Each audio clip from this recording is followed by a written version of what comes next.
All right, we are going to jump into chapter 5 with the 5-1 notes. And chapter 5 is all about quadratic functions. Now, we've heard that word quadratic before, and we are going to be looking at everything that has to do with the family of quadratic functions. So remember, we have our parent function,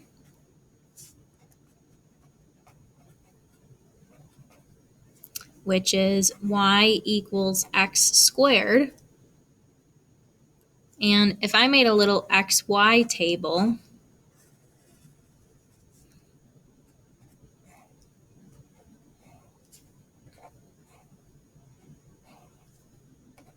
like that, what would I get? Well, negative 2 squared actually becomes positive 4, because negative 2 times itself is positive. Negative 1 squared is 1, 0 squared is 0, 1 squared is 1, and 2 squared is 4. Now, if you notice, we have this sort of like reflective property here. So if we were to graph this,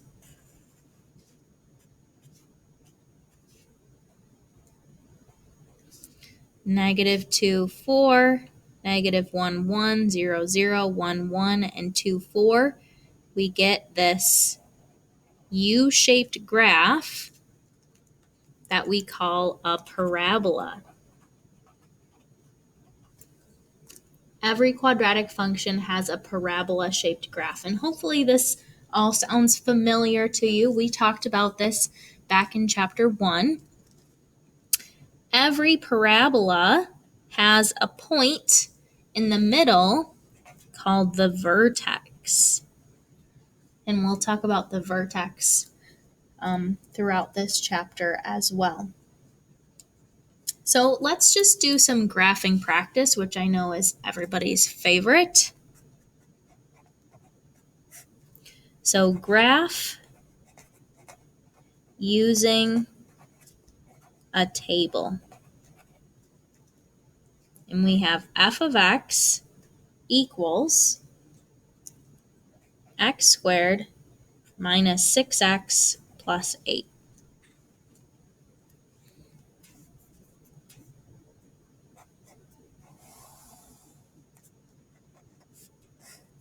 And we're actually going to do 1, 2, 3, 4, and 5 for our x values.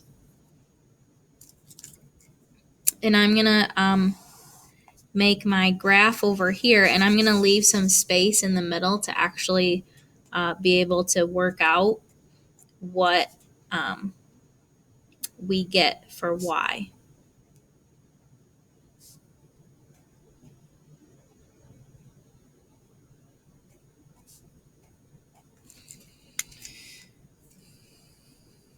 Okay, so if x is 1, that means I want f of 1, which means I'm going to replace every x with a 1. So now I am going to have x squared minus 6 times x plus 8. So wherever the x is, I'm just going to plug in a 1 in for that x. So 1 squared gives me 1. 6 times 1 is 6 plus 8. 1 minus 6 plus 8 gives me 3. So y is 3. All right, let's do f of 2.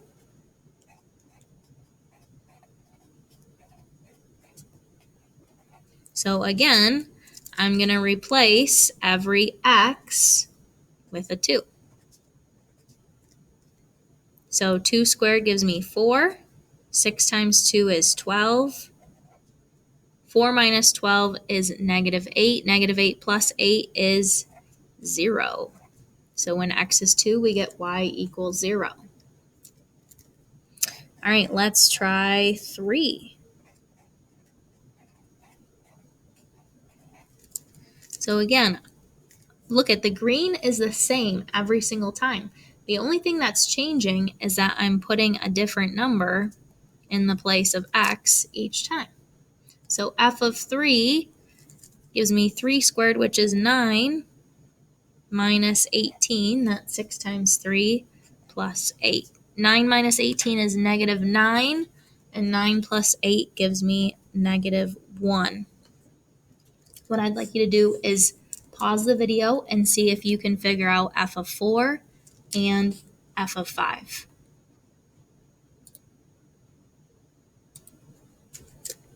All right, hopefully you were able to get 0 and 3 for the last values in the table.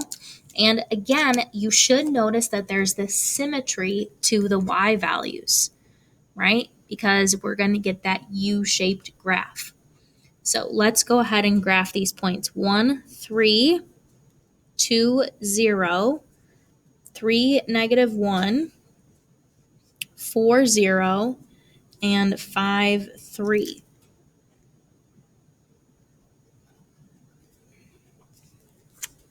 And there's my parabola. It's lovely, lovely parabola. All right. Let's review transformations. Transformations.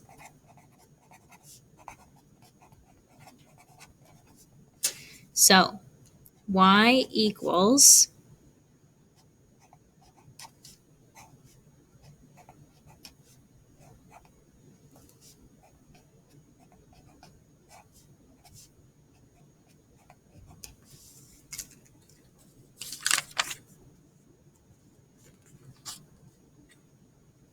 you know what? In fact, sorry, we're going to change this.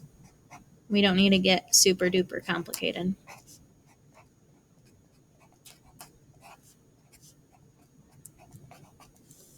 That's what I want right there.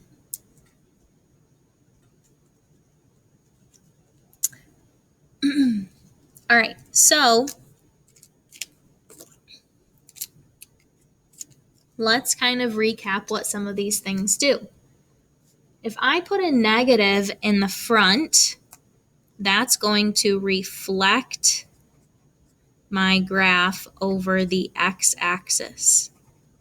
It's going to flip it upside down. Flip upside down.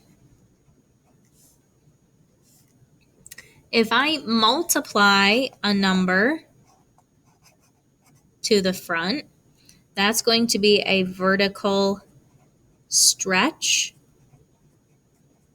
or compression.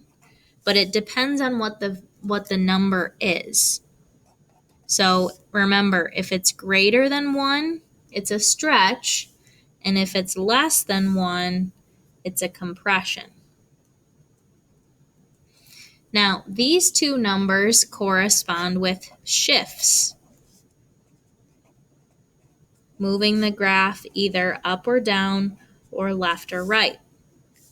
So remember, anything that's in with the x is going to be responsible for horizontal movement. So that's our left and right. And if we tack something onto the end, that's going to be up or down. So remember, up and down, plus adding something means we go up, subtracting something means we go down. In this shifting left or right, it goes the opposite of the way that you would think. So left is actually plus and right is actually minus. So this is just a recap of the transformations. Again, we've seen this before, but now we're going to focus specifically on quadratic functions and what it looks like for quadratic functions. So,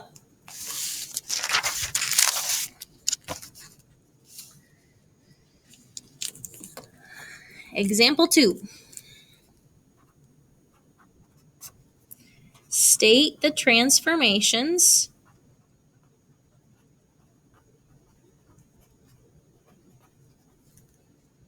and sketch a graph. State the transformations and sketch a graph.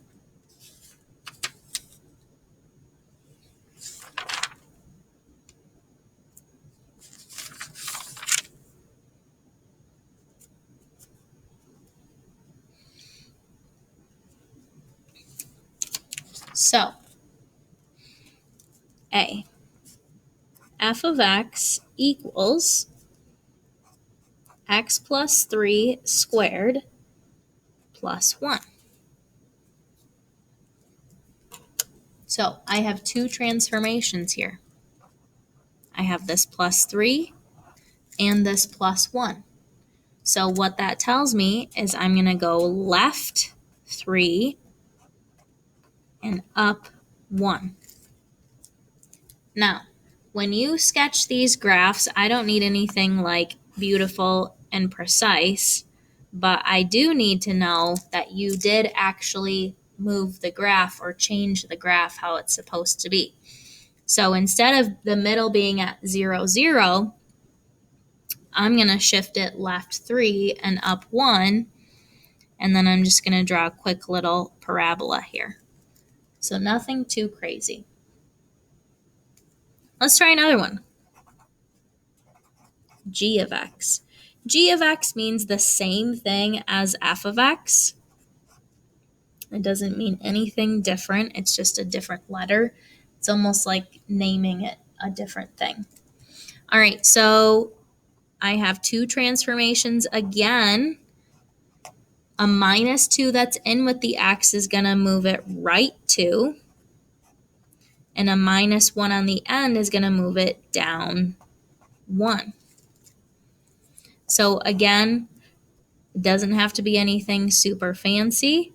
I'm just marking off 2 and 1 to show that I am moving the graph 2 units to the right and down 1 unit.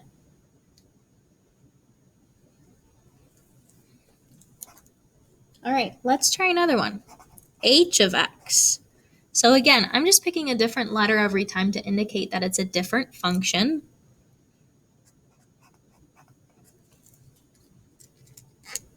All right, we have two transformations again here. The negative means that we flip the parabola upside down, and the 4 is a vertical stretch. So what that means is when I graph this, I'm going to graph it upside down, and it's going to be really tall and skinny and stretched out vertically. Stretched out vertically.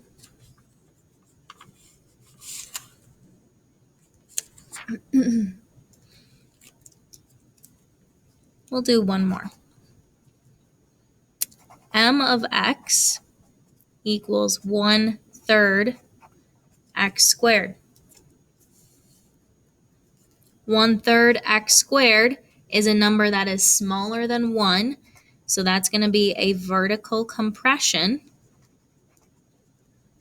So when I graph this, all that means is I'm going to make it a flat and wide parabola.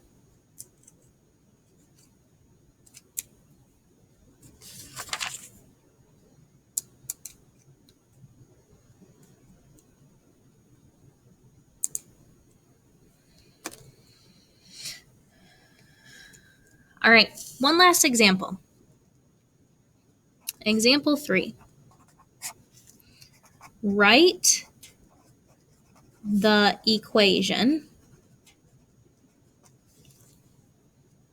Write the equation of the function y equals x squared that has been shifted 3 units right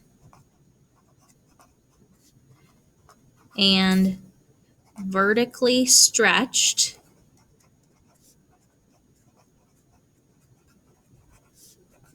by a factor of 5. Write the equation of the function y equals x squared that has been shifted 3 units right and vertically stretched by a factor of 5. So what I read here is that we went 3 units to the right and we have a vertical stretch of 5. And we have the function x squared. So what that means is when I write my equation, I'm going to be multiplying by 5 in the front. And to shift to the right, I'm going to have x minus 3. So that would be my equation there.